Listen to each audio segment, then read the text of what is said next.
Nyama, Warranjeri Kulin, Mirambikal Bikwenarap Daraban, Bagangbul Awit Juri, Bagangukal Nangit Bambuth Ba Yellingbu. I acknowledge that we're meeting on the lands of the Wurundjeri people of the Kulin Nation and pay my respects to elders past and present. Welcome everyone, it's lovely to see you here tonight for our final planning meeting of the year. Membership is as listed in the agenda, and I note apologies, Councillor Tim Lawrence is on an approved leave of absence and Councillor Lena Messina is noted as an apology. Item 3 on the agenda, disclosures of conflict of interest. Are there any conflicts? No. Thank you. Item 4, confirmation of the minutes of the Planning Committee. Thank you, Councillor Williams, and seconded by Councillor Greco. All those in favour? That's carried. Thank you. Consideration of reports. Item 5.1. And I will note there's been a slight reordering of the agenda. The Preston Market item was listed as 7.1, it's now 5.4, so the order hasn't changed, but the way in which we go through the agenda will be slightly altered. But item 5.1, application for a planning permit at 6 to 34 High Street, Preston.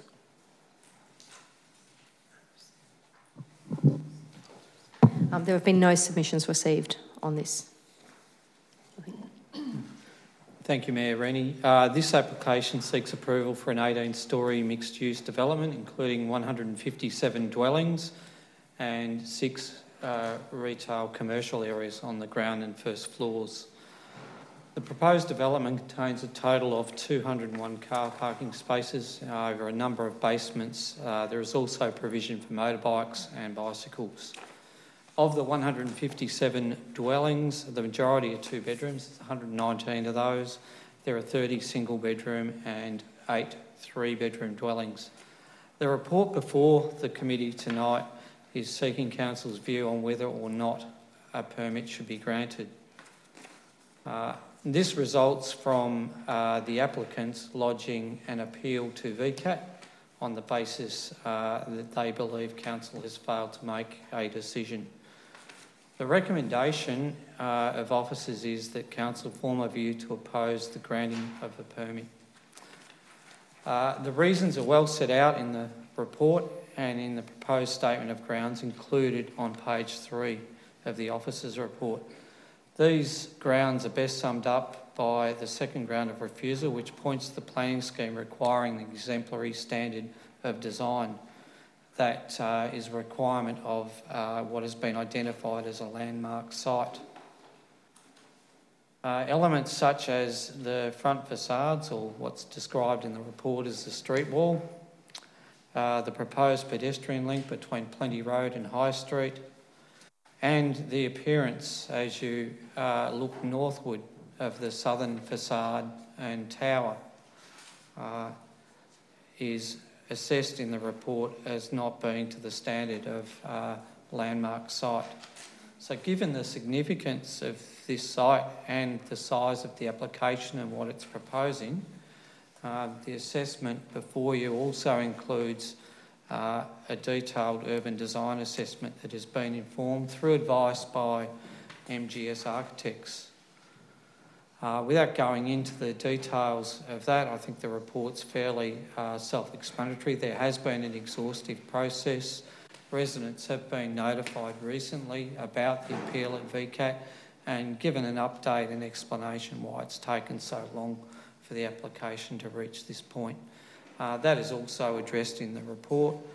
The officer's assessment, which is supported by the advice from MGS, is to inform the tribunal that Council is opposed to the grant of the planning permit as per those reasons which are referred to on page 3 of the officer's report. Thank you.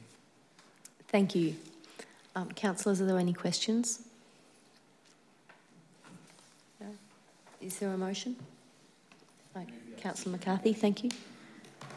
And seconded by Councillor Amir. Councillor McCarthy. Thank you, Mayor. And Chair.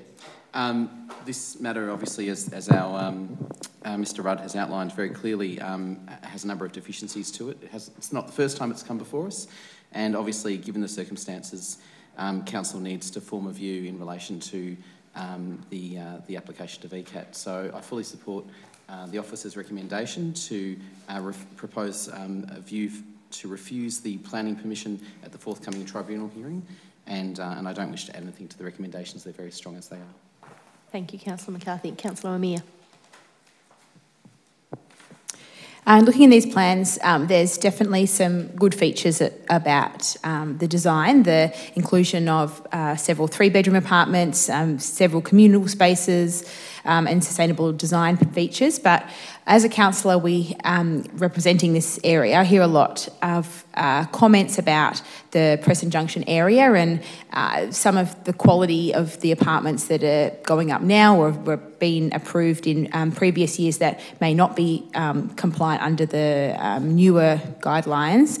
So I feel we do have a responsibility to do what we can to make sure that in such a high profile area, not just because it's Preston Junction that's changing a lot, but because this will be very visible. It's such a big building from quite far away. People will be going past it. It'll set the tone for what's to come. And so we want to make sure that we can get it as good as it possibly can be. So thank you to the officers and other consultants for the work. Thank you, Councillor Amir. Any further speakers? Councillor Newton. Thank you, Mayor Rennie. I support the officer's recommendation to refuse this application.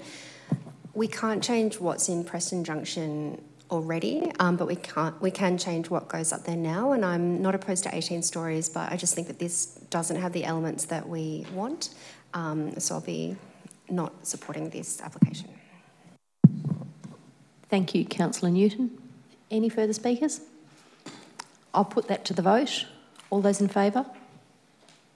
And against? That motion is carried. Thank you. The Planning Committee has formed a view to refuse the permit. I note that on this occasion the matter has already been appealed to VCAT, and every objector will be notified by VCAT. Notices detailing the decision tonight and how an appeal can be lodged will be sent to all objectors and the applicant next week.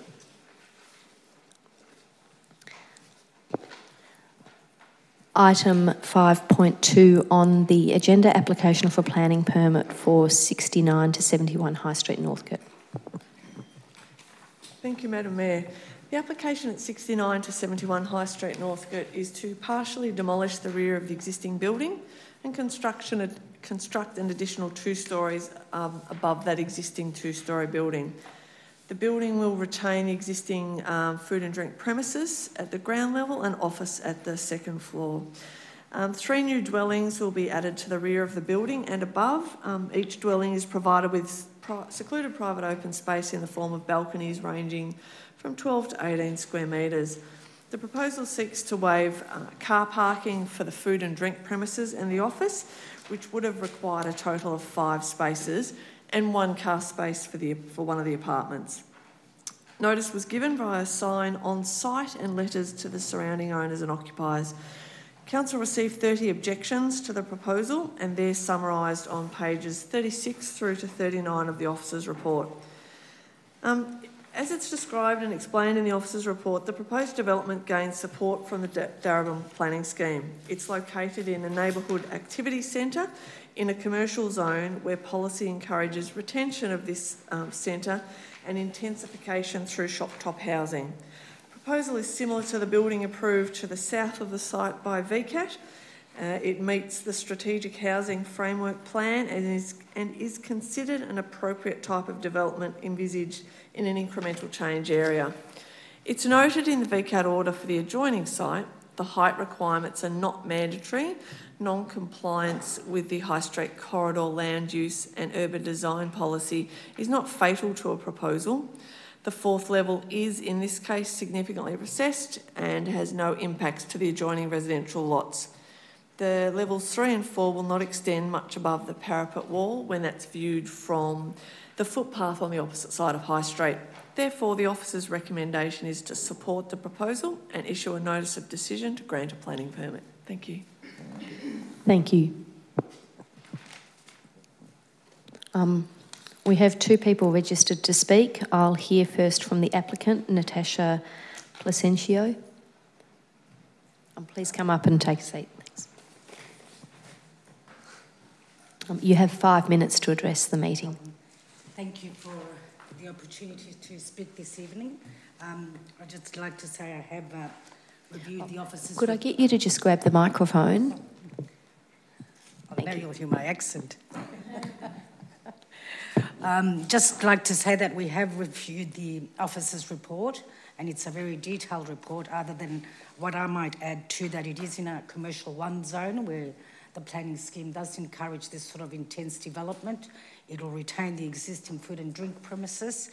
It'll retain the existing office, and it's only proposed to add 3 more additional dwellings, a 1-bedroom and a 2-bedroom, which was probably ideal for young people that want to live in Westgarth, close to the CBD, close to public transport, that don't actually rely on vehicles. So in that respect, we agree with the officer's recommendation. We've also reviewed the conditions and have no problems with the condition, and are prepared to abide by them and also comply with those conditions. The height is 13.7, which is lower than the actual one that was approved at 63 to 65 High Street, which is 13.9. There are no amenity issues. There's no overlooking, overshadowing.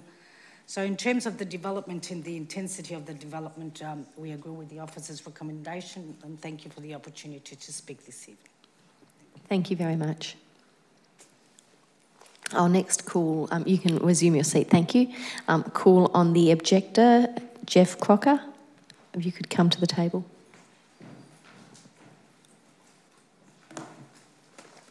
Thank you. You have 5 minutes to address the council. Hello, thank you. My name's Jeff Croker. I've been a resident of Westgarth for over 20 years. I've had the pleasure of eating and bringing my family up in the village. We are strong, passionate believers of the area. Kids went to local school. I guess there's a couple of things we'd just like to point out. I'm sure council's aware that it is a highly delicate site. The National Trust listed as one of the most significant streetscapes, highly intact, architecturally significant, 19th century and a very important 20th century architectural scale and character. The Darebin's Own Heritage Review document also talks and makes reference to the intactness of the strip, and that all proposals should be carried out in terms of the impact on the cultural heritage values of the area summarised in the document. Talks particularly about continuous street facades and visual dominance of the Westgarth Theatre being maintained. So that being said, in conjunction to that, the council ran a process several years back where they engaged deeply with the Westgarth people. I think there was over 1,000 people. There were town hall meetings in Jika and the town hall itself. The planning department, the mayor was involved. And out of that process, an agreed position was taken and the guidelines were written, which were a single level above existing premises and larger buildings on the corner sites. This is the agreed position which was agreed by council and the community, and we're yet to see why we should vary that process. It was quite detailed. There were charrettes, lots of consultation, including in this building here. I guess the point I'd like to make is that, it is a very delicate fabric, and I've seen Westgarth Village go from having boards on the shop windows to now quite a vibrant space.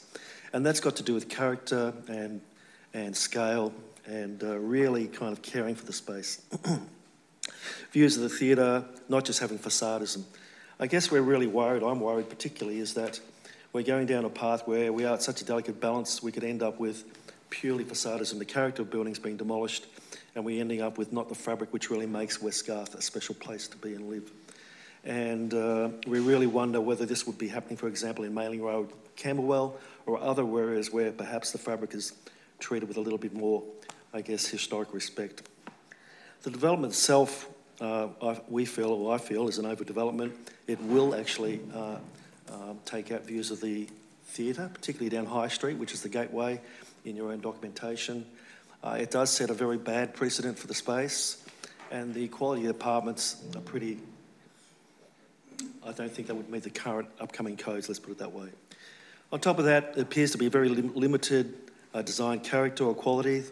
It's been done by a drafting service. I'm not sure we have a design review panel, but I think that Westgarth and Northcote deserves better, and I think that the character and quality of design should be as important in this particular space than rather a fairly base case situation. If you look at the elevations up on the screen there, it seems relatively obvious that it actually is out of scale, is out of streetscape, and one wonders if it is really what we as a community wish. The proposed or currently being built development next to the Ultratune in Westgarth has very limited amenity. I know it's a different development. The windows are skylights and light courts. And again, I question whether council really does want this sort of development. You mentioned about the Preston development setting a precedent for what goes ahead. I think this is just as important, and I think it needs to be taken fairly seriously and really reviewed and have a think about, is this really the quality of development we want for Westgarth? Thank you. Thank you. You may resume your seat.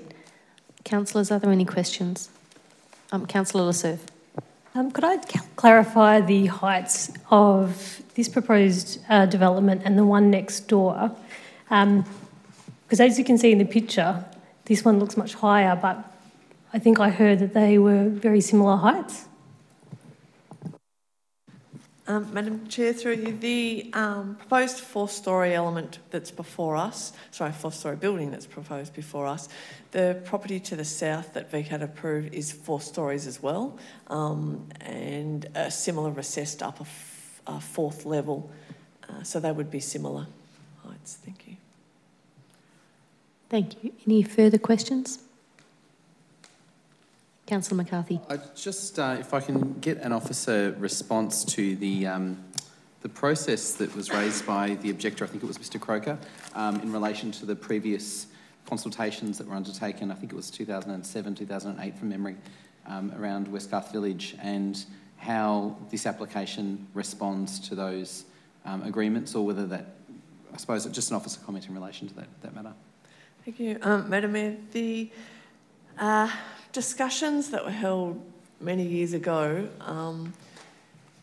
I wasn't involved with those, but my understanding was that the gist of them was that in looking at introducing the High Street guidelines, it was way back before then,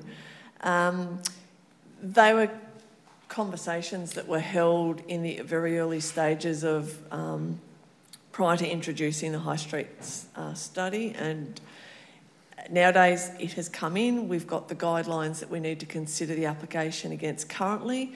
What was said in the past was translated into the current controls as much as can be considered. So the officer has considered against what's been introduced into the Darebin planning scheme, and this proposal satisfies those main design guidelines. Thank you. Thank you. Are there further questions? Councillor Greco.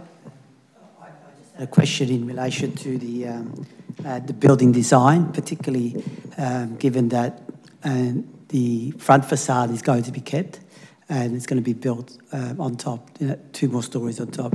So I just wanted to know, in terms of the facades of the 2 upper stories, a little bit more information in relation to the material and whether they, in the opinion of our officers, they complement the front facade of the building. Thank you, Madam Chair. The proposed development has been considered by Council's Heritage Advisor and believes that it's reasonable in and it hasn't raised objections to the proposal. So the exact materials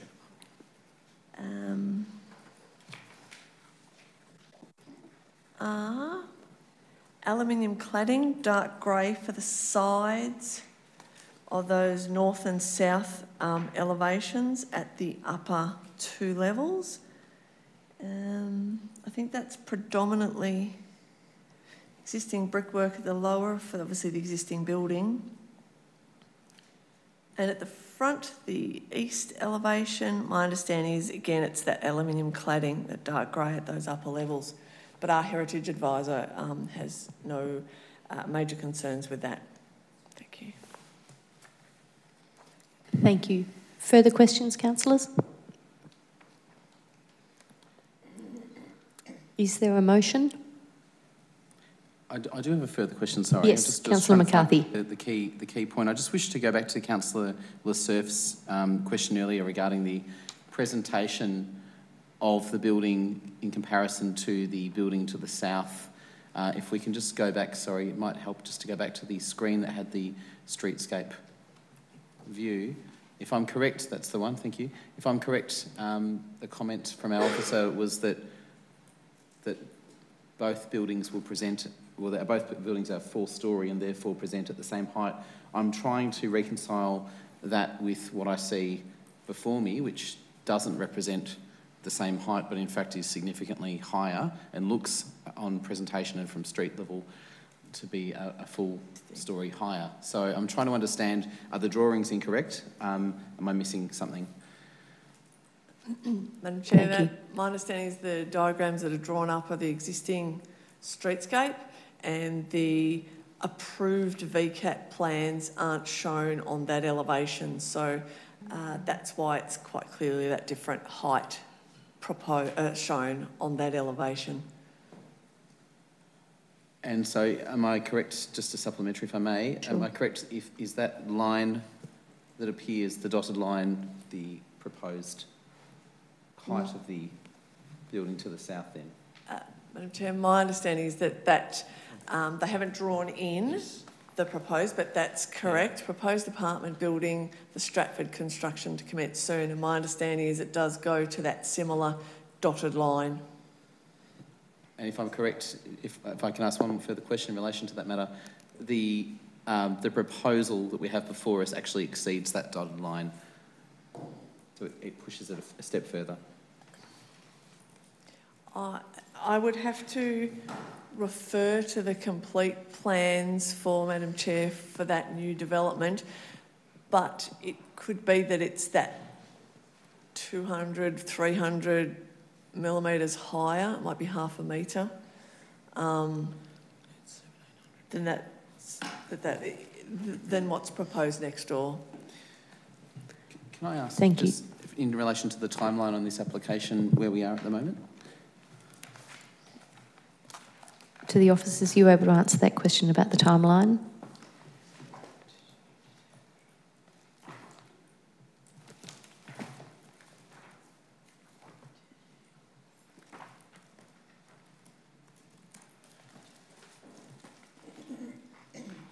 Madam Chair, the application was received late last year.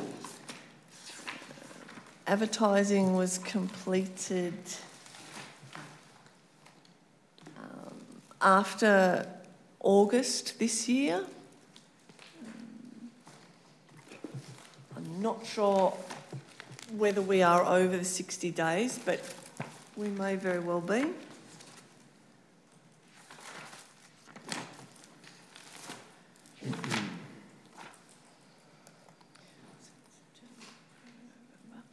Looks like the statutory declaration was received back on early September, so it would appear it would be over the 60 days. 60 days. Correct, yes. Thank you. Councillors, are there further questions? If not, is there a motion? Yes, Councillor Amir. I'm happy to move the officer's recommendation. Thank you.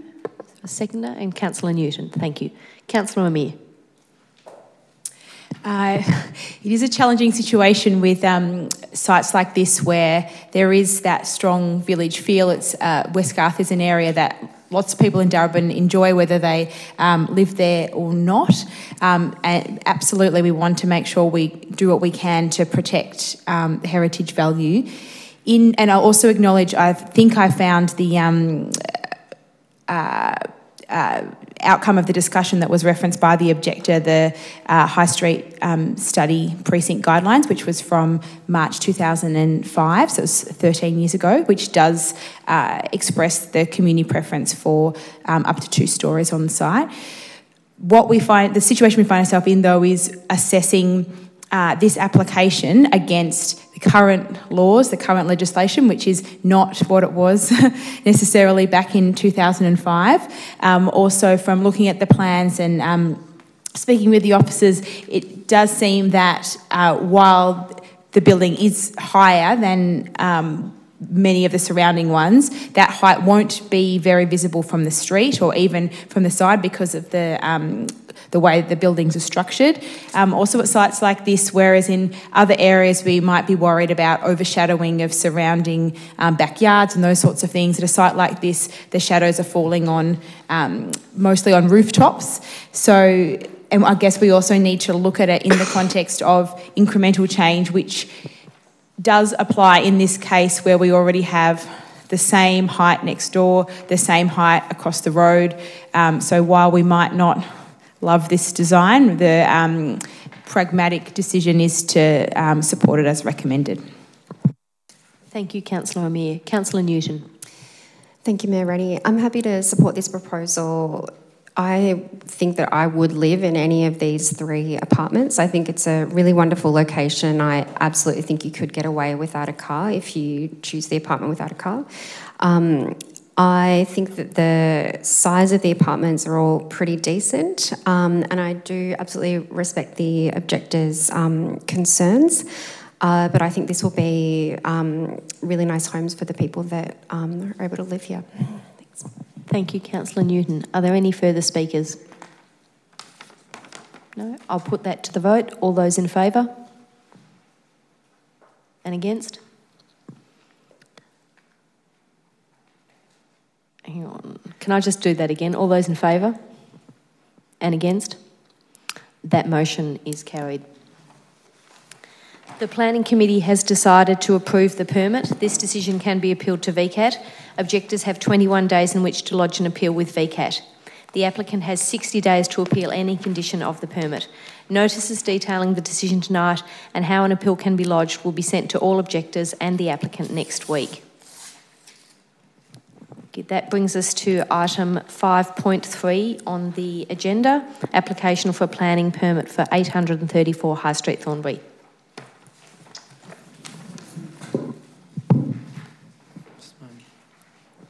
Thank you, Mayor Rennie. This application seeks approval for a 5-storey mixed-use development containing 7 dwellings and a ground floor shop of 100 square metres. The development proposes to retain the existing front facade, but unlike the previous proposal, there's 3 levels above, not 2. It is also in a heritage overlay, and there's quite some detailed commentary within the officer's report that deals with the aspect of the heritage overlay and the requirements. The 7 dwellings include 6 3-bedroom apartments and a single 2-bedroom apartment. There are a total of 15 car parking spaces provided in a basement and car stacker configuration. This car parking arrangement is probably a product of the 12-metre property width to High Street. The site itself has an area of 442 square metres. Yes, it's in a heritage overlay, it also is in the commercial 1 zone. So whilst there are no mandatory heights applied in the planning scheme, there is a local policy that provides a guideline, and what that says, and it encourages a height of generally 2 levels above the prevailing character or area. This proposes 3. I'll direct you to page 78 of the officer's report. That provides quite a detailed commentary on why that additional level is acceptable in this case. If you also have a look at the elevation drawings which are in with the agenda, there's also a good cross-section diagram that shows how the stackers work, but also how those upper building setbacks enable that front facade to be respected and to be prominent in the streetscape.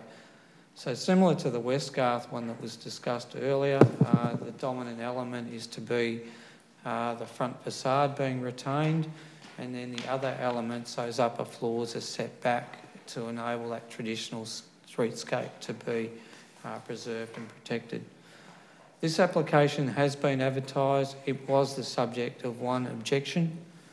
The main points of that objection are listed and responded to on pages 75 and 76 of the officer's report. These primarily relate to concerns about the built form of the proposed development. There is a detailed assessment at the end of the report which deals with a host of the usual amenity considerations. It does provide an explanation of why some conditions are required around sustainability, but also around disability access, and how open space is treated with an apartment development of this type. The recommendation before you is that the application should be supported, and it recommends that an issue of a notice of decision occurs. Thank you. Thank you. I note that we have, I don't believe there are any speakers listed for this item. Councillors, do you have any questions?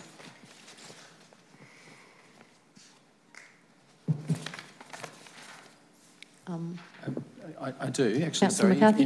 if I can just get an indication as to where the objection came from. We don't have that, or at least I don't have that in front of me. A neighbouring business. I don't have that with me though. Yeah. Thank you. Further questions? Councillor Newton? Thank you, Mayor Rennie. I know there's a lot of light courts. Could you speak to if you see the lighting is adequate for all apartments?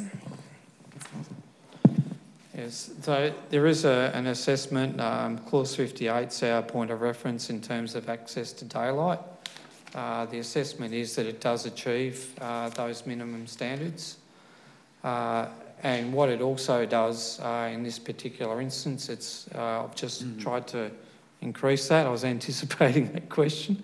Each of the light courts are a width of 1,460. We are dealing with so that's millimetres. We are dealing with a 12-metre wide site.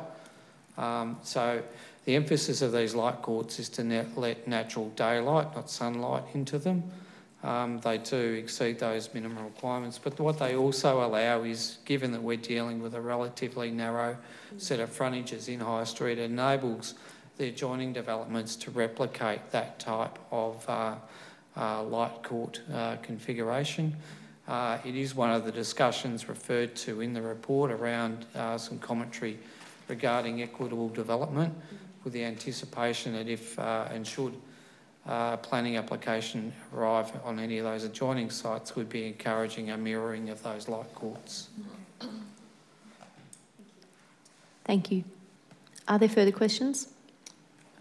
Councillor McCarthy. I just refer officers to the, a question is in reference to the commentary on page 75 in relation to height. And I would just ask, given that this is one of the first cabs off the rank in relation to this pocket, and obviously the policy talks about 2 stories above the existing height. We have 3 stories, although recessed.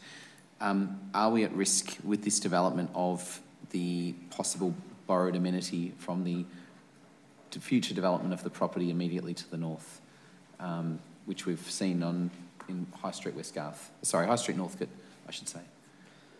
Yeah, so the height controls here are dealt with through a local policy, so it's probably more performance-based. It's certainly not a mandatory control.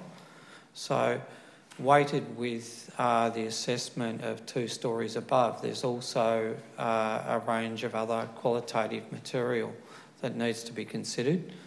One of those primary considerations that I touched on earlier was the retention of the front facade and making sure that's prominent in the streetscape. So the officer's assessment is that those upper story elements are recessive and treated enough where there can be some flexibility exercised on the imposition of additional height above that street facade. So that's the rationale for that level of variation. It's also a similar line of thinking where there are, whilst it's not in this particular precinct, Councillor McCarthy's right, there are other examples where that policy has been tested, 1 to 2 stories above what the planning scheme is saying is preferred. Thank you. Sorry, if I may just ask, it's just a supplementary in relation to that, the matter of borrowed amenity in terms of the light access on the northern boundary. There are 1, 2, 3, 5 windows which could in fact be in darkness if the property to the immediate north was to be developed to a same height. So I'm just wanting to understand where we stand in relation to that. I think the important distinction when you're looking at these plans, what the planning scheme ranks as the highest sort of room in a dwelling to have access to natural daylight, it's the living areas. And you'll note in every instance on this plan, the living areas have an alternative light source from the rear, in most cases, of the dwelling, and in the case of those fronting High Street, to the frontage. The primary purpose of the light courts is it's providing a secondary light source to the living areas, but also a primary light source to the dwellings. So what the planning scheme says is that's okay for dwellings. It's not okay if it was the primary light source for a living area. Those dimensions are not wide enough. So we would have a different recommendation before you if it was a primary light source only to a living area. Now, because they've got another street frontage or aspect, they're able to get another primary light source. Thank you, Mr. Rudd. Further questions? No? Is there a motion? Councillor Yes, I Glesso. do. I understand that it's a commercial zone 1 and it's affected by the heritage overlay. And I just want to get some more information. I know there's some references here in the report to our heritage advisor in regards to the height of the proposed building. But could we just get some more information in respect to the impact of this sort of development in relation to that particular building, that particular site? Because it's very scant in the report in terms of the heritage implications of building at the back of these heritage overlay buildings. Mayor Rennie, there's quite a detailed commentary on, I'm referring to page 80 of the officer's report, which deals with how the overlay is assessed. That's also providing a description of why and what is considered significant in this particular precinct of High Street.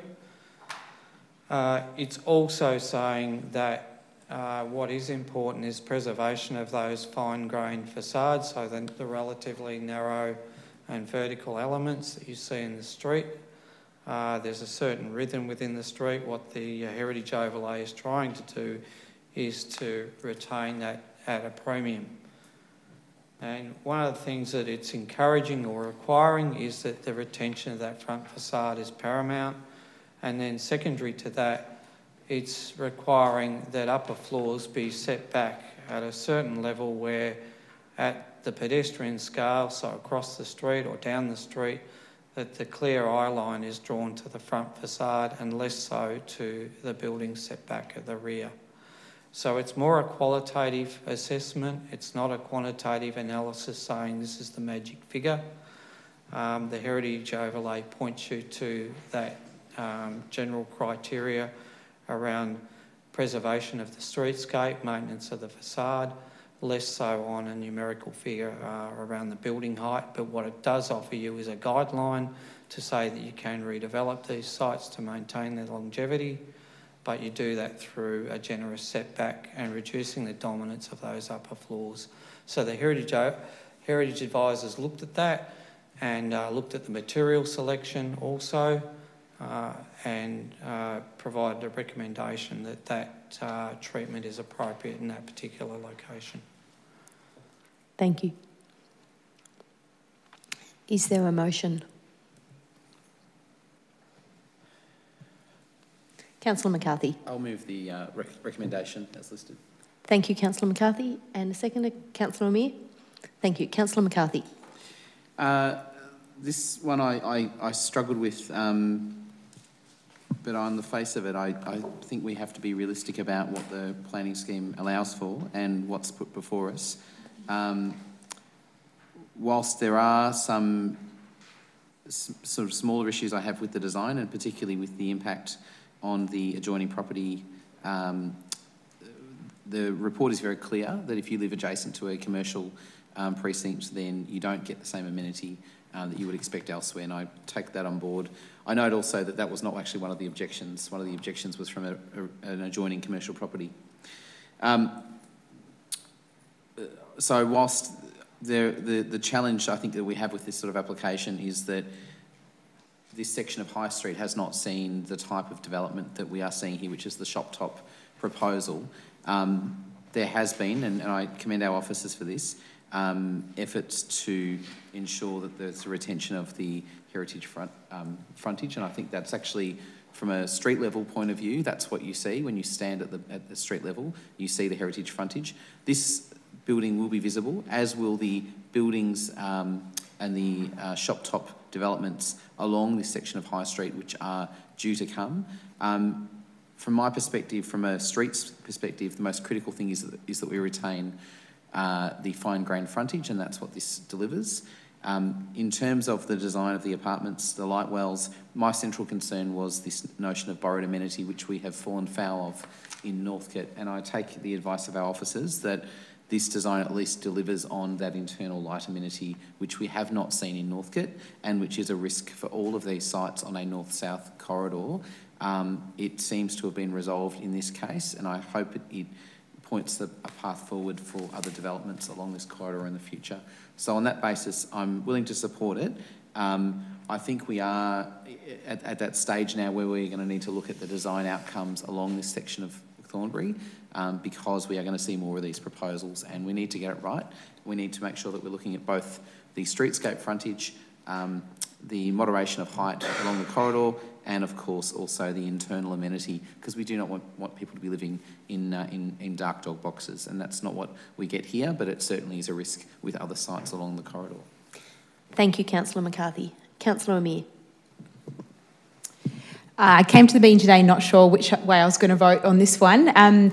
Certainly the issue of light access into the bedrooms was one that struck me, because I feel if you're in your bedroom, you want to be somewhere that you can feel happy, and it's hard to feel happy when it's too dark and dreary. That said, at a site like this where it is terraces all the way along, it is challenging to get light in there regardless of what the design is. And see here it was stated the minimum width was 1400 millimetres. We've got more like 2 metres. So it's not a case where the designers have done the bare minimum. They have been generous in a few ways, not just in this example, but also in having the larger apartments. It's a unusual style, having split levels in some cases, but I think will be quite a nice place to live for people wanting an apartment where the action is in Thornbury. I'm not a fan of car stackers, but perhaps that's the reality that we're living in now. And as with the last one, while it is a change from what we're seeing now, it's done in a way that is respectful of the frontage and retains that feel, while also adding housing in an area where there's a high demand for it, and it will be a really fun, lovely place to live. Thank you, Councillor Amir. Are there any further speakers? No. I'll put that to the vote. All those in favour? And against? That motion is carried. The planning permit has decided to approve the permit. This decision can be appealed to VCAT. Objectors have 21 days in which to lodge an appeal with VCAT. The applicant has 60 days to appeal any condition of the permit. Notices detailing the decision tonight and how an appeal can be lodged will be sent to all objectors and the applicant in the next week. That brings us to item 5.4 on the agenda, Preston Market submission to the Heritage Council of Victoria. We have a number of speakers in the gallery who are going to speak to this item. So I'll invite those speakers to come down, starting with Anne Laver.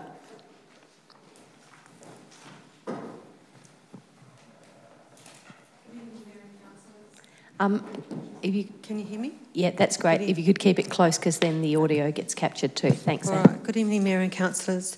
My submission tonight on Preston Market surrounds 3 issues. A, who is the responsible authority? B, the planning controls, and C, the community benefit for not taking all steps to protect the market. Firstly, regarding the question of who is the responsible authority, I would like to read an extract from the Planning and Environment Act of 1987, which states under section 13, the responsible authority under subsection 2 is that the municipal council, is the responsible authority for the administration and enforcement of A, the planning scheme, and B, the provision of the planning scheme if the planning scheme applies to land which is wholly or partly in its municipal district, unless the planning scheme specifically specifies any other person as the responsible authority, or C, any person whom the planning scheme specifies as the responsible authority for that purpose. Under the Darebin Planning Scheme, no specific body is listed as the responsible authority that I could find. However, under subsection 2303, a local planning policy is a policy statement of intent or expectation. It states that the responsible authority will do in specified circumstances or the responsible authority's expectation of what should happen under the planning scheme. A local planning policy gives responsible authority an opportunity to state its view of a planning issue and its intentions for an area. A local planning policy provides guidance to decision making on a day-to-day basis.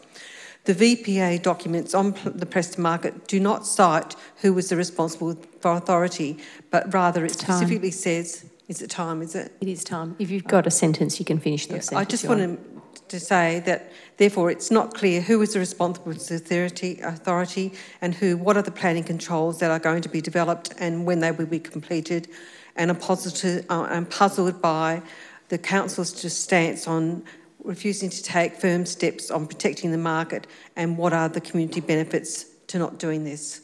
Sorry if I wasn't clear. No, thank you, Ms Laver. I have Marion Harper listed, but it's my understanding that you're going to speak on her behalf That's as well. Correct. So this is the submission by Marion Harper now. Yes, that's correct. Thank you. Thank you. Information presented in this report demonstrates that the Preston Market may be of potential local significance. The Progress Association notes that the recommendations that 6 of the 8 criteria are likely to be satisfied at local level virtually significant. There is no doubt that the wider community would share this view. Undoubtedly, we and they will be looking to the council to uphold this position. There will be widespread dismay and anger if this does not occur. Councillors can very significantly demonstrate their genuine support for Preston Market as the market and not simply a market by supporting this heritage listing. If you do not, then you need to explain to the wider community your failure to do so. We believe that such a position is unacceptable from those that profess to lead our community and that you should show support for the market despite your advice from your officers. It needs to be noted that there is widespread dissatisfaction in Darebin around planning issues in our city. The original support from you as candidates for councillors was definitive and loudly proclaimed. Since that time, in that view of our association, this support has wavered. It is time to firm up. We call on our council in the name of the Darebin community to demonstrate that you are prepared to take a stand and fight for this market. You can do this by supporting heritage listing. Thank you. Thank you, Ms Laver, for reading that, and thank you to Marion Harper for making that submission. Thank you for listening. I have Chris Erlinson listed as a submitter, but Chris...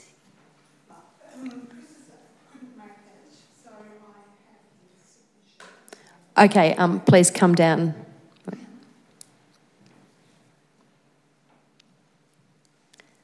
So just to clarify, this is the submission of Chris Erlandson, and Ms Maria Paletti is reading the submission. Yes, that's right. Thank you. I also have it in writing.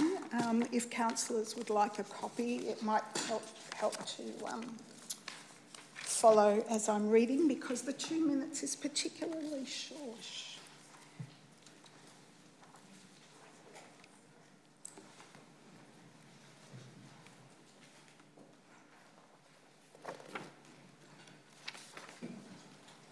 Thank you for that.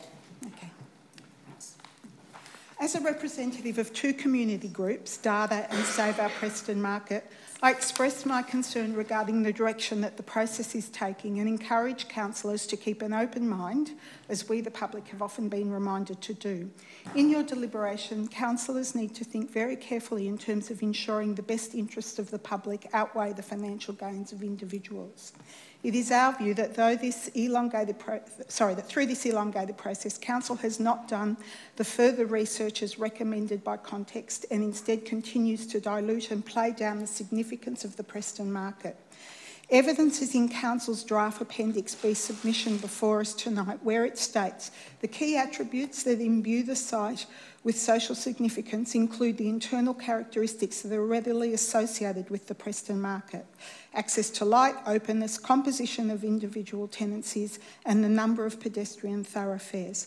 These attributes, in our view, would be basic attributes that would apply to any open-air market. These are not unique to Preston market. So when Council continues to make claims in various forms regarding how much they love the market, is this the limited extent of their love for such an iconic place? If so, we the community are being sold short because the public sees so much more than social significance. In the following 2 paragraphs, the Council's submission, it states that there are likely to be better planning controls than a heritage overlay in isolation for protection of the key attributes, such as incorporated plan or design development overlay. But no DDO or incorporated plan has been cited to date, and we wonder just how comprehensive this will be if they evaluate. if they eventuate. So actually, there are no guarantees as yet of any protection. 10 seconds. Okay, it is our view that the community is being led further and further away from the real issue, and that it is to retain as much of the Preston market on the existing footprint. This is what the 3,000 or so members of the Save Our Preston Market Favourable page have said in signing up.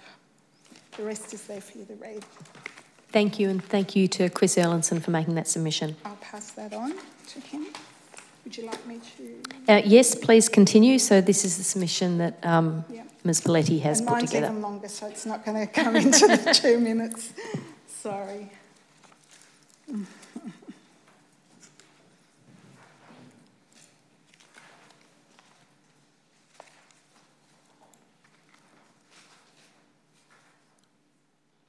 Just give me a breather.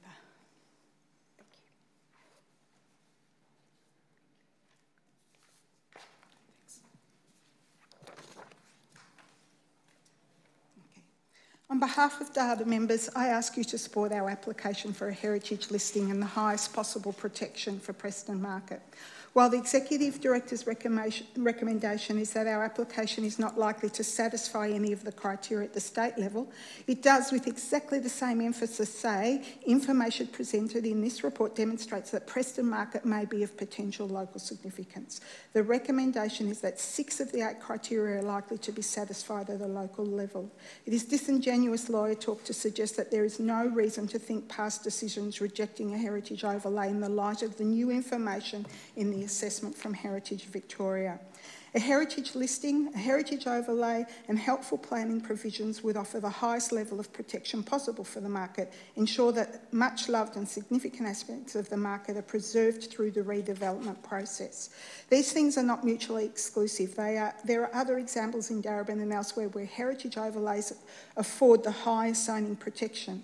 Unfortunately, our experience in Durham has been, through the rezoning, that the highest protection, the NRZ, was only granted to those areas that already had heritage overlay. Remember how the height, and also remember, councillors, how the height limit at Preston Market set in the planning scheme was treated. Not very well. Councillors, do not make the same mistake twice by thinking that unqualified promises of better protection under the planning provisions is the best possible outcome. At least one councillor has publicly expressed dislike of the market building and suggested it is not worth saving.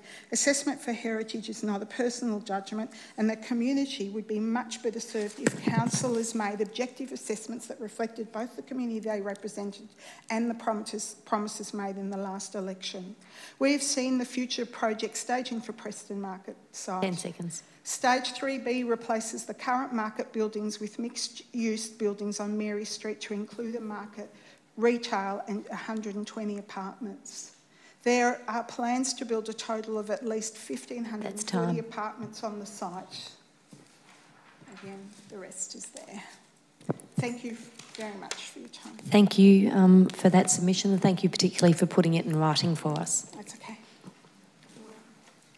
We have one final person listed as a submitter, and that's Surian Nalia. Please come down.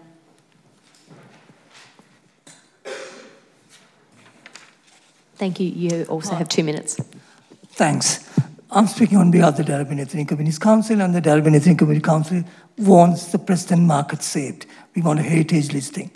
Under the 2003 UNESCO Convention for Safeguarding of the Intangible Cultural Heritage is not determined only through the built environment, rather than the cultural, rather through cultural, social, creative and human environment. Heritage Study Commission by Darebin Council notes that the market satisfies the criteria for local significance. It also advised that the market is of a state significance due to its importance in representing the layers of migration, settlement and development since the post-war period. Please note that Preston is a historical, social and cultural repository of Victoria's social and cultural development. Noting that the Preston Market is an iconic migrant space layered with waves of migrant memories, I'm disappointed that the council management and the Victorian Heritage Council, in their wisdom, rejected the proposition of heritage listing. It appears to me that decision makers are failing to privilege migrant histories and legacies. They're failing to privilege that. So there's a bias. This essentially what we are witnessing, institutional bias, unconscious bias. The migrant histories are not recognized. Thank you. Thank you very much for that submission. Councillors, that brings us to the end of those people who had sought to make a submission. Does anyone have a motion? I have some questions. Yes, thank you. May I ask some questions? Yes, please do. Look, my first question is just in relation to we received a letter this afternoon from the Ethnic Communities Council of Victoria by Jill Morgan, the Acting Executive Officer.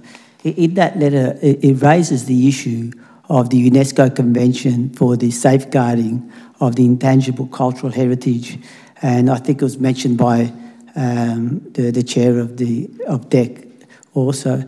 I'd just like to get a little bit more understanding from our officers what the implications of that would be in regards to Preston Market, because it seems to me that it's a new element that has been suggested by the umbrella organisation of ethnic communities in Victoria.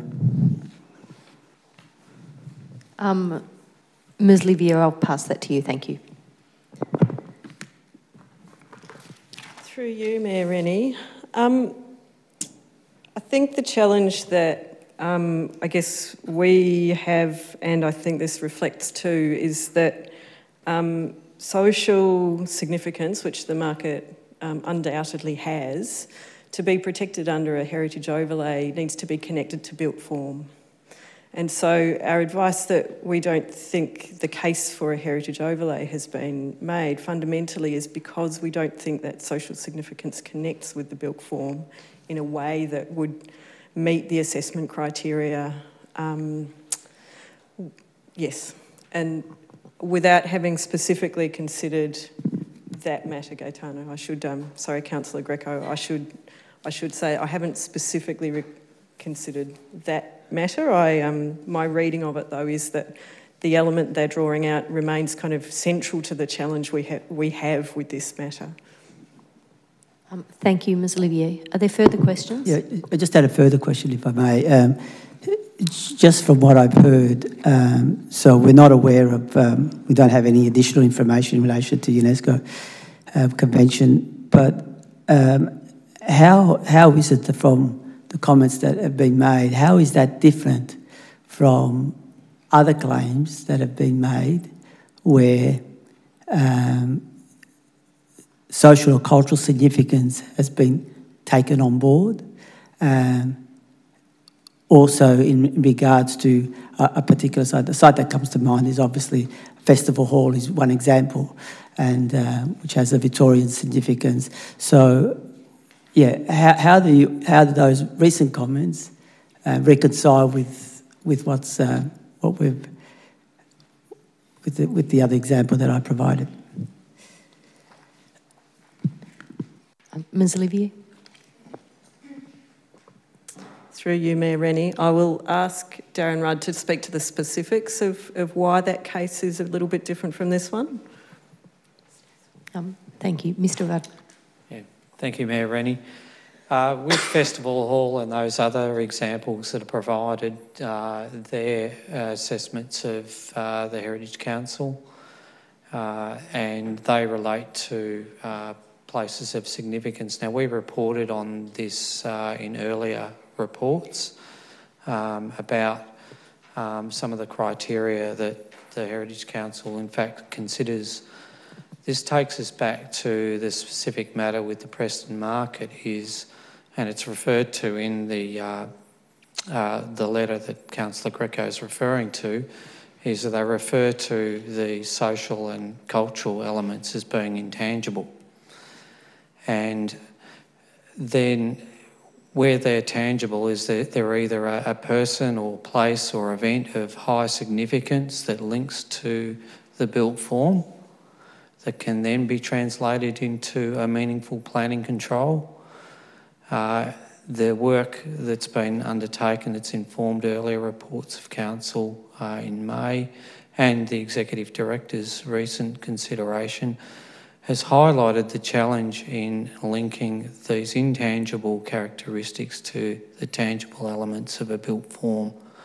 And that's essentially what makes this particular consideration different to some of the others. Thank you. Councillor McCarthy, you had a question?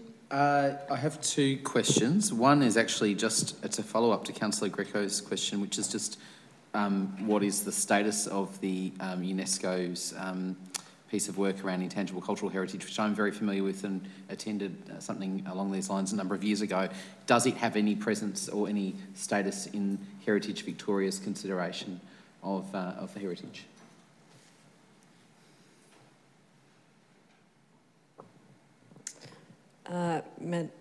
Mayor Rennie, I would, we'd have to take that on notice. Thank you. A further question, Councillor McCarthy? The further question is in relation to Ms Laver's presentation regarding who is the planning authority in this case. And I would just like our officers just to provide some clarity in relation to that, because it is in the report, but I'd like that to be brought to be responded to specifically, if we may. Thank you, Councillor McCarthy. Ms Olivier. Okay, through you, Mayor Rennie. So there are two different authorities for that site at the moment. One's the Planning Authority, which has the ability to reconsider the rules at the site, essentially make changes to the planning scheme. And there's also a Responsible Authority, which is the authority that would consider any planning permits at the site. Council remains the Responsible Authority, so if a planning permit was lodged tomorrow, it would come to us. But we're not currently the Planning Authority. The Minister has assigned that site to the Victorian Planning Authority at the moment. Once they've finished their review of planning controls, we would expect that to come back to the City of Darebin, but that'll be some years away. Thank you. Councillor Williams, you had a question?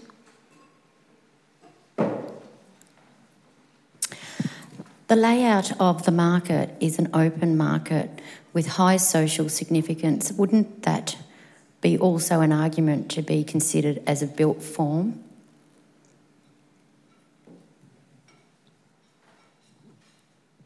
When you, through Mayor Rennie, when you get to looking at the appropriateness of planning controls, there's some fairly clear guidelines about the right tool for the right purpose. The sort of qualitative attributes that Councillor Williams is referring to clearly fall into the spectrum of a design and development overlay. They are desired characteristics to guide a future development. So they are qualities that can be replicated through a new development or retained in an existing development if it's going to be part of a broader development. So it's a qualitative element. The heritage considerations are they have to meet what's called the Borough Charter. They have to meet a certain level of architectural significance and merit to warrant preservation. So maintaining those qualities that are identified could be quite easily replicated through some sort of design control, or as the report refers to, an incorporated plan is one of those tools a planning scheme can use to put all your eggs in one basket. It's one particular control that can embrace a number of qualitative elements or design aspirations that are required for a particular site in an integrated way. Thank you. Councillor Williams. But not having a heritage overlay doesn't mean that they can continue to have it an open market. So if we don't look at having some sort of heritage overlay, that doesn't mean they can still consider it to be an open market, even though you're saying that, yes, they can have Sorry, an open Councillor market. Williams, can you frame that as a question, please? What's the question? If they have it as, if we do not put it as heritage in having it as an open market, can they still change it and take away the market altogether and not have it open, maybe have it closed? Over to you, Ms Olivier. Thank you, Mayor Rennie. So you can definitely control those aspects of a market, and you can put that into, as Darren said, an incorporated plan or a design and development overlay. In fact, generally we would say it is easier and stronger to use those tools to try and achieve an open air feel. The work to work out the detail of those controls is yet to come. So that's the work of the first half of 2019, and the next step is the community engagement that we've talked about at previous meetings. And so that detailed work isn't yet there, but in terms of being able to, can the planning scheme and can those tools require something to be open air? Yes, they could control that. Thank you. Councillor Greco? I've just got a couple of more questions. I just want to understand, so that we all understand as councillors, can you have a heritage overlay and also have a design development overlay and at the same time, together with planning controls via an incorporated plan? Are they all mutually exclusive, or you can have all those three elements over a particular site? Thank you for the question. Mr Rudd? Thank you, Mayor Rennie, and thank you for the question. Part of the mystique of planning is it depends, and and this is the important point with the heritage overlay, you have to link it to something that's tangible and meets the test of the Borough Charter criteria. And that's a list of qualitative criteria. So if you have that, and if you have a certain design aspiration that might be saying height, for instance, so I want to protect the facade. We had some examples in the planning committee. but you also want to introduce a mandatory height, you could use a design and development overlay, and you could also use an incorporated plan to give effect to that. So there are situations where you can have the three apply, where they're doing unique things.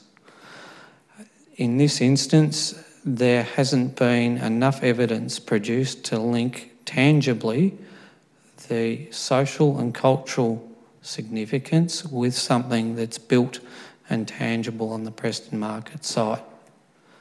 It might be different if that was done, but I think the example I gave you earlier is one example of where all three might apply. It is unusual because you can do all of them with an incorporated plan. Thank you. Just a further question, if I may. As has been raised by members of the audience, just in relation to the multicultural significance of the market, and I think that's the core of the issue here. In the officers in preparing their reports, did they consult any multicultural organisations in relation to better understanding the multicultural significance of the site and of Preston Market? Thank you. Ms. Livy or Mr. Rudd? Okay. Thanks, Mayor Rennie. So the heritage research that Council commissioned certainly did quite in-depth research to inform that. I'd have to check the detail of that, but it was extensive from my memory and certainly involved engagement with the users, the traders, and I understand a significant part of their findings was about the social and cultural value of that site. Thank you. Just a supplementary question I might say this, we might make this the last question because... Yeah, just a supplementary question to that. I suppose my question was, in the preparation of this report and of recent reports, did the council, did its officers, planning officers, consult any multicultural organisations that could help to provide a perspective in relation to the value, the heritage value of a site which has obviously a strong multicultural element to it? Ms. Olivier. So in preparing this report, we've considered a draft submission. We haven't revisited the work of the 21st of May where heritage was explored in depth. We've built from that and taken account of Heritage Victoria's report that's occurred since. So no, we haven't gone back out to the stakeholders since that May report. Thank you. Councillors, is there a motion? Yes, Mayor. Look, I do have a motion. I had a previous motion, but just in light of what I've just heard and in light of the ECCV letter that has just come to us this afternoon, I would like to put a motion to councillors that we defer this item and that we undertake some more consultations, particularly with the ECCV, which is the umbrella organisation of ethnic communities, and then come back to council with a better considered position. So it's basically a deferral motion. I understand the consequence of that because we're going through a recess period, but I understand that the council still functions and that we can call a special meeting to consider this item. You're entering into debate, so I'll stop you there. If you could get some words for that motion, but I think we understand. It's just a simple deferral motion. A deferral motion. On the basis of the new information that is before us. Thank you. Is there a seconder for that motion? Seconded by Councillor Williams.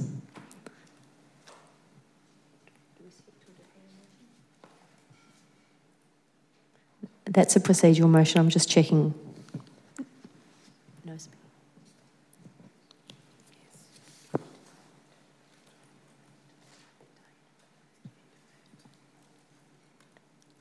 Thank you. According to the local law, the only thing we would debate in relation to that is the time and date that it would be deferred to. It would need to be deferred to before the 24th of January, which is the last day for council to put forward a submission. Okay.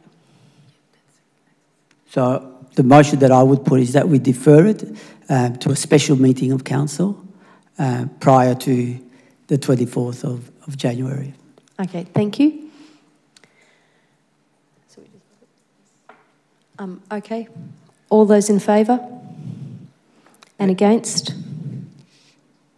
That motion is lost. There's no opportunity to debate that motion? No, it was only in relation to the time and date of referral, of the deferral. Thank you. Okay, I have a second motion that I'd like to put forward. Yes, thank you, Councillor Greco. The motion will come up. We'll get that on the screen It's for everyone being to see. circulated.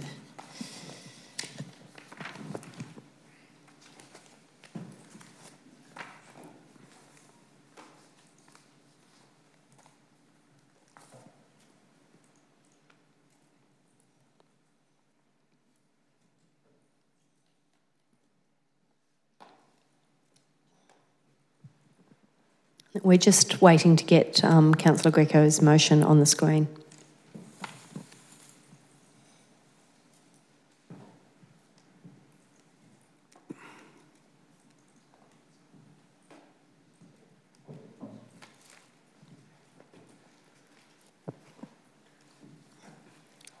Councillor Greco. Okay. Look, I'm putting forward this motion after some consultation with our staff in regards to essentially... Sorry, just a point of order. We don't have a seconder for this motion. Did Councillor Williams second it? No, sorry. Apologies, Councillor Sir, if I was confused with the previous motion. Is there a seconder for this motion? Councillor Williams, thank you. Councillor Greco, will start the clock with 3 minutes. Okay. Yeah. Okay. First of all, I need to thank the members of the audience for making submissions. I think the submissions were well thought out, and also I think the submissions have added some extra, shed some extra light in relation to the future of the market and the particular moment that we're in regards to our position of whether we put forward a submission to safeguard the market and to include it on the Heritage Trust. The motion that I'm putting forward is basically to that effect, that we put forward a submission to Heritage Council saying that the market is worthy of being listed on the Heritage List, and the reasons for that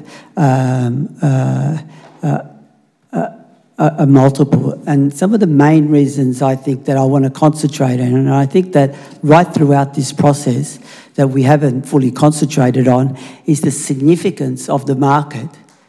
The significance of the market from a multicultural perspective, and the significance of the market in terms of the migrant legacy and the migrant heritage. I think one of the speakers mentioned before that there is a little bit of an unconscious bias, I believe, and I think it's a good term that has been used, that in reading the reasons that have been given by Heritage Victoria, that it does not value the multicultural significance of this market. The Ethnic Communities Council of Victoria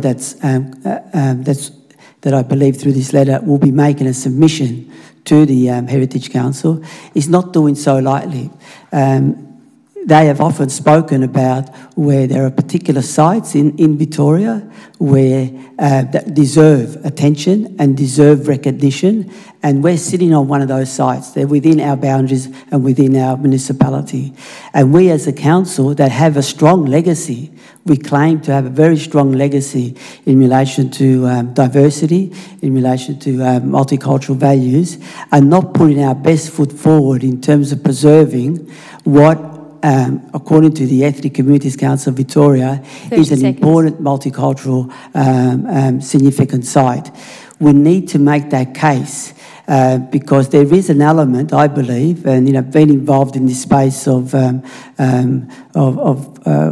in terms of the multicultural space for the last 30 years or more, that there is an institutional bias.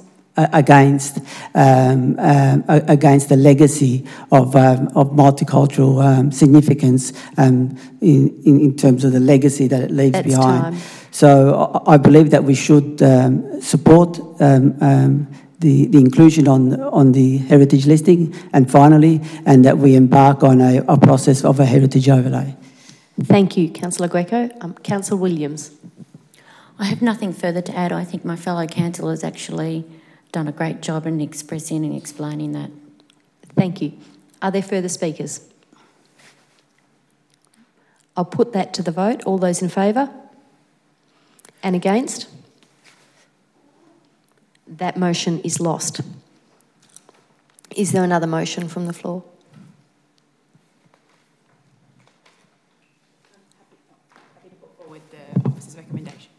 Thank you, Councillor Amir, for moving the officer's recommendation. Councillor Newton, thank you. Councillor Amir. First off, I wanted to thank people who made the submissions tonight, Anne, Marion, Chris and Maria, and absolutely agree about the comments made about the local value of the market and the importance of protection. There's been some comments made tonight and in previous meetings around the promises made by these councillors here during the election period, and I was one of the councillors among other candidates who talked about saving Preston Market as something that was very important to me, and that is something that is still very important to me. The difference now compared to when I was a candidate is that I now have a better understanding of the lay of the land, the context we're working within, the levers available to us, the planning limitations, and have access to more information now than I did at the time.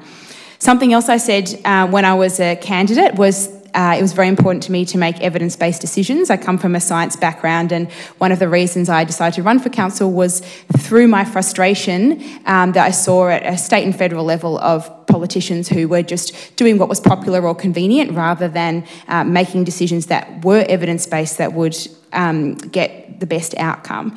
So for me, part of that, not all of that, but part of that is about respecting expert advice. And so in this case, reading, when we first saw the report from Heritage Victoria, it was very disappointing. Of course, well, I say for myself, I assume others as well, were hoping for a different outcome. But to say that the opinion is wrong because we don't like it, to me is a very dangerous path to go down, because then it is a particular form of logic that can be very dangerous if it's starting to lead down the track of saying that popular opinion should trump all else. One of the things that was mentioned in Chris's submission was talking about councillors having courage, and I can say, you might hear my voice shaking, it is scary to say something that is unpopular with some parts of the community, and it would be in some ways a lot easier for me personally and perhaps for others to be fighting Heritage Victoria, to say, no, you're wrong, but the concern that I have that with the approach, other than what I've mentioned before, is that it may jeopardise the relationship we have with the state government at the moment. Currently, the VPA is the planning authority with the power over the market. A lot of work has been happening in the last 18 months. There's more to come. There's a lot that needs to be done to protect the market, and that work is underway, and I suppose I don't want to risk that.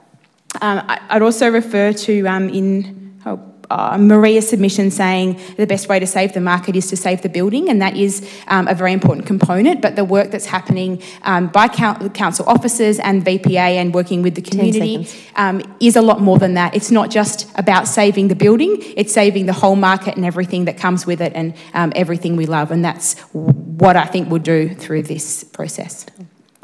Thank you, Councillor Amir. Councillor Newton? Thank you, Mayor Rennie. So I agree with Councillor Amir, who moved this motion. So I do really want to reiterate that we all do want to see the market protected. Through the chair. Through the chair, that we do want to see the market protected, but I think we have to go about that the right way. And so we have here recommendations that say that state significance probably wouldn't be supported. So for me, for council to go against those recommendations and push through and say, no, we really still want to see it happen, I don't think is a responsible decision for us to make. And I just think that we have to, I've said this before in the chamber, I think that we need to think beyond just what's there now. And I think this is a living market. This is a market that I think everyone in this chamber wants to see continue as the market that is a place for the multicultural community, a place for all people in Preston and across the north. And I don't think that means just trying to push through state significance that won't work. I was in Florence recently in Italy and saw the way that the markets there are really, really, really alive, and at night time as well as in the daytime. And it's not about keeping everything the same as it was, it's about enhancing what's good there. And I think we really, really need to be open-minded about what's possible for the Preston market.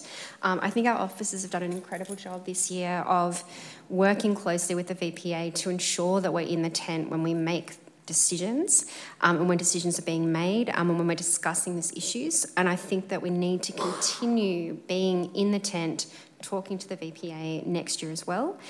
So for me, I would love it if there had been state significance, but that's not the recommendation. So I think we have to support the officer's recommendation. Thank you, Councillor Newton. Are there further speakers? No, there being none. Councillor Greco, you have a right of reply. Thank you. Look, I'll be speaking against the motion, and sorry, it's not a. I apologise, Councillor Greco. It's not a right of reply. I have my motions confused. You're speaking against the motion. Thank you. As long as I can speak, and as long as we could have a debate, and that other councillors also could contribute to the debate, rather than closing the debate down.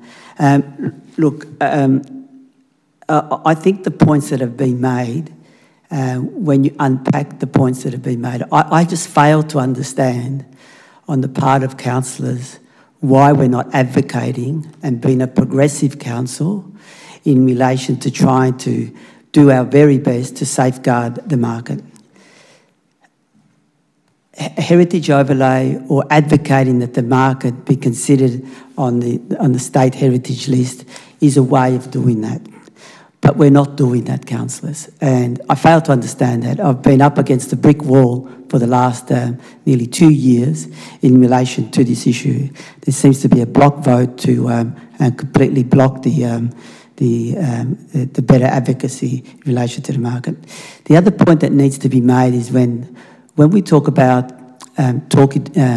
making decisions in an informed manner, is that here we have the Ethnic Communities Council of Victoria, the umbrella organisation representing ethnic communities, and we're not listening to them. They are expressing a deep concern in relation to this market, and we say that we've listened to all our experts and things, but we haven't spoken to these guys here.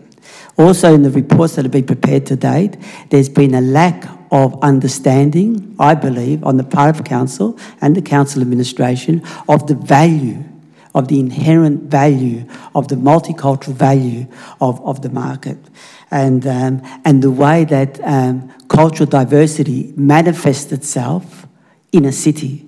The market is an example of that, and we're not doing our very best to try and safeguard that. I find that almost hypocritical on the part of a council that has had a legacy and a leadership role in relation to multiculturalism, to just let this issue completely play out and desert and sell out the Preston market. Thank you, Councillor Greco. Councillor Williams. The planning scheme, it can be challenged at VCAT at any time. Any amendments and updates regarding the planning scheme, it can be outdated within 10 to 15 years. With a heritage overlay, it's protected for life. Thank you, Councillor Williams. Are there further speakers? Councillor McCarthy. Look, I really support everything that Councillor Amir said. I think we need to be really mindful of what the evidence actually says in front of us here. And I'm struck by the fact that we've just gone through a process, and I don't want to go back on to Councillor Greco's alternative motion, but we've just gone through a process of looking at what this report actually says and what it doesn't say. And if we are going to undertake these sorts of processes where we actually have an officer's recommendation, a consideration of a report by an external body, in this case the Heritage Council, there is a point at which we need to actually follow where the evidence takes us. And Councillor Amir made the point very clearly that whilst the Heritage Council's report may not say exactly what a number of people have wished it said, that's the reality. So seeking to go back to that same body to seek to make the same argument is actually pointless. If you wish to pursue the consideration of local significance, then there is a process for that. We're not considering a heritage overlay, and I just make that very clear because I've heard that used a couple of times. That is not actually up for debate here. So if councillors are considering voting for this motion, thinking they're voting for or against a heritage overlay, that's actually not what's up for grabs. What's up for grabs is whether we recognise what the Heritage Council of Victoria's report actually says, what their expert opinion is. We may or may not like it. I'm disappointed by the fact that, and I would just note in the report here, that there is a reference, which I really struggled with as I read the report, which is that there is a reference here saying that Preston Market does not do what a number of other sites that it does consider to have significant heritage, state significant heritage in relation to migration history. It doesn't do that in their eyes. So we need to pursue the strongest possible course, and that's why I can support what Councillor Amir has said. Done. Thank you, Councillor McCarthy. Further speakers? Councillor Amir, you have a right of reply? No? I'll put that to the vote. All those in favour? And against? That motion is carried. Yes, we'll record Councillor Greco and Councillor Williams to have their vote recorded. Thank you. That brings us to item 6 on the agenda, other business, general planning information, scheduled VCAT applications. Councillor Surf, thank you. Is there someone who wants to second the noting? Councillor Amir, thank you. All those in favour? And against? That motion is carried. Item 7, urgent business. There is no urgent business. So that brings us to item 8, close of the meeting. Thank you to everyone, and thank you particularly to members of the audience who stayed for the meeting.